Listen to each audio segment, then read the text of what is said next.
Ẹ̀yin èèyàn lé èwo lẹ ṣe ṣàlàáfíà ní abá yín, ṣé àlàáfíà ní gbogbo ilé wà?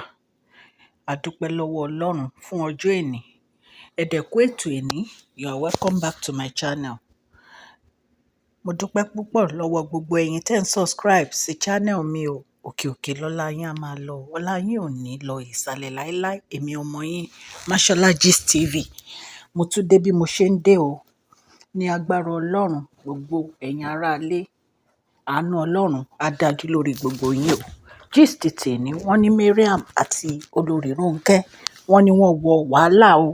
One chance, wọ́n nítorí Mariam bú Olori Ronke wípé Olori Ronke ti wọ menopause o.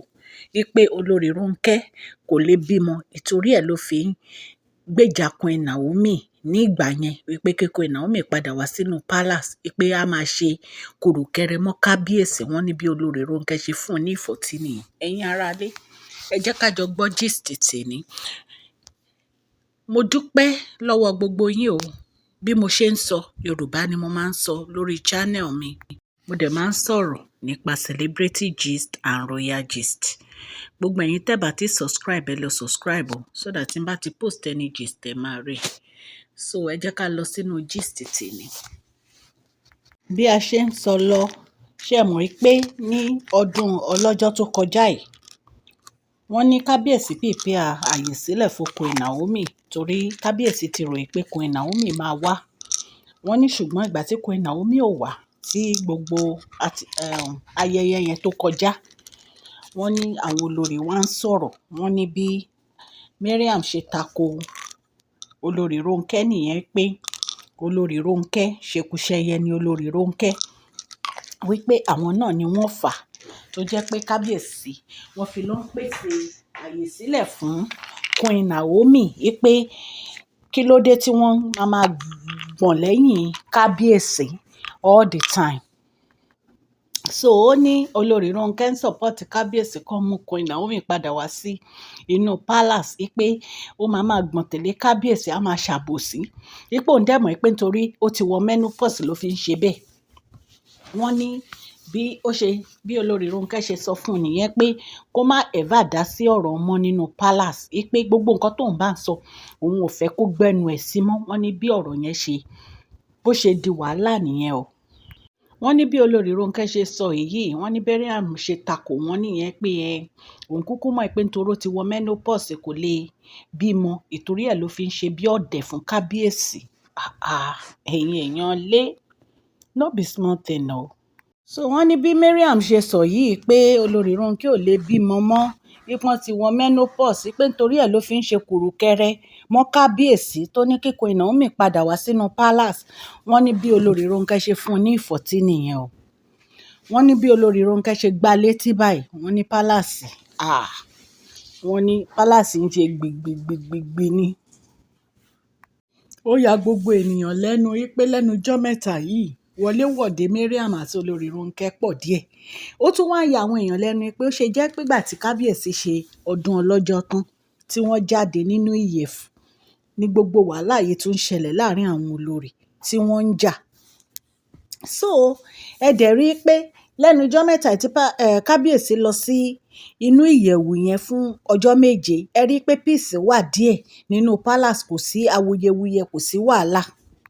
Ẹ dẹ̀ mọ̀ pé gbogbo ìjà yẹn kò kọ́ kábíyèsí. Gbogbo nǹkan tó jẹ kábíyèsí lógún, òun ni bí Queen Naomi máa ṣe padà wá sí inú palace. Òun dẹ̀ ni kábíyèsí ń gbé ìgbésẹ̀. And ṣé ẹ mọ̀, inú kábíyèsí ò dùn rárá ní ọjọ́ tí wọ́n ṣe ọdún ọlọ́jọ́ yẹn, nítorí pé wọ́n expect pé Queen Naomi máa wá. So ẹ̀yin èèyàn lé, èyí ló tún wá jẹ́ kàyéfì fún kábíyèsí nígbà tó ń rí i pé Olori Ronke àti Mariam wọ́n wọ ìjàkadì. Ọ̀rọ̀ lẹ́gbọ́n yẹn o. Kábíyèsí wọ́n ti wọ one chance pẹ̀lú àwọn olórí yìí o. Kábíyèsí ò ní fọkànbalẹ̀. Àwọn gan ò fẹ́ jókòó sínú palace, wọ́n fẹ́ kúrò nínú palace kan ṣáà lọ jókòó ti Queen Naomi. Queen Naomi ò dẹ̀ wà comfortable pé kí kábíyèsí wa máa jókòó táwọn, nítorí àmọ́ ẹni tó ń ṣọ́ wọn kiri. K'Ọlọ́run ṣàánú wa ni o, lọ́wọ́ gbogbo nǹkan tó ń ṣẹlẹ̀ nínú palace yìí. So wọ́n ní bí Olori Ronke bó ṣe ta mọ́ Mariam nìyẹn o. Wípé Mariam tó jẹ́ pé inú Mariam ò dáa, wípé látìgbà tí Mariam ti wọnú palace wàhálà ni Mariam máa ń fà, ìjọ̀gbọ̀n ni Mariam máa ń fa, ipò máa direct kábíyèsí ni bígbà tó yẹ pé ó ń direct ọmọ ọ̀dọ̀ ẹ̀.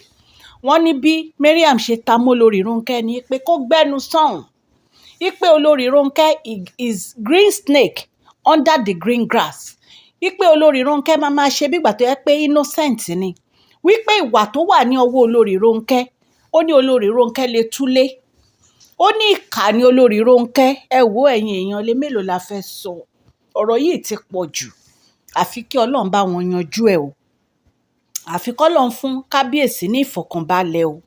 Nígbà tí Ọlọ́run taari ọmọbìnrin alálùbáríkà fún kábíyèsí, tí kábíyèsí wá lọ fi wàhálà tán wá lọ kó bá ara wọn, látìgbà tí wọ́n ti fẹ́ àwọn olórí wọn ò ní fọ̀kànbalẹ̀. Ẹ wo ọjọ́ ọlọ́jọ́, ẹ wo bí ẹ ti máa rí pé inú kábíyèsí ò dùn, stress wà all over ojú wọn ni. Tí wọ́n tiẹ̀ tún wá jẹ́ pé Queen Naomi ò tún wá show up. Mi ò dẹ̀ blame Queen Naomi. Kábíyèsí ní ẹni tó jókòó sẹ́gbẹ̀ẹ́ ò mọnú ẹ̀. Nígbà tí Queen Naomi bá wá sí palace tó ti dá nǹkan sórí chair fún Queen Naomi, tẹ́ni ẹlẹ́ni lọ fara kó nǹkan. Èmi ò blame bí Queen Naomi ò ṣe wá o. Kábíyèsí ẹ tú èrè ara yín pa. Obìnrin sọ, ọkùnrin sọ, ọmọdé ìlú sọ, àgbààgbà ìlú sọ, wọ́n ní kẹ́ ẹ gbàyàwó àtọmọ yín padà. Ẹ fi ọ̀rọ̀ yìí ẹ fi ṣe pé ọgbọ́n ló kọ yín. Ẹ jọ̀ọ́, ọjọ́ ń lọ, ọjọ́ ń lọ, ọjọ́ ń lọ. So kábíyèsí, ọjọ́ ń lọ, ẹ tètè kí Queen Naomi tó bọ́ mọ́ yín lọ́wọ́. Advice ni o, advice ni mi ìyájú sí kábíyèsí o. Mo wólẹ̀ forí adé o. Ọlọ́run á fún yín ṣe o. Ọlọ́run á jẹ́ kí ìgbà yín kó tu gbogbo ará ìlú lára o. Ẹ̀yin èèyàn lẹ́sẹ̀ ń gbọ́ mi, mo dúpẹ́ lọ́wọ́ yín o. Etí tẹ fi ń gbọ́ mi ò ní di, ọwọ́ tẹ fi ń tẹ subscribe, like, ọwọ́ yín ò ní kan ìsàlẹ̀ àpò. Ní àṣẹ Ọlọ́run, òkè òkè lọ́lá yín á máa lọ. Please share this video, like and subscribe. God bless you all.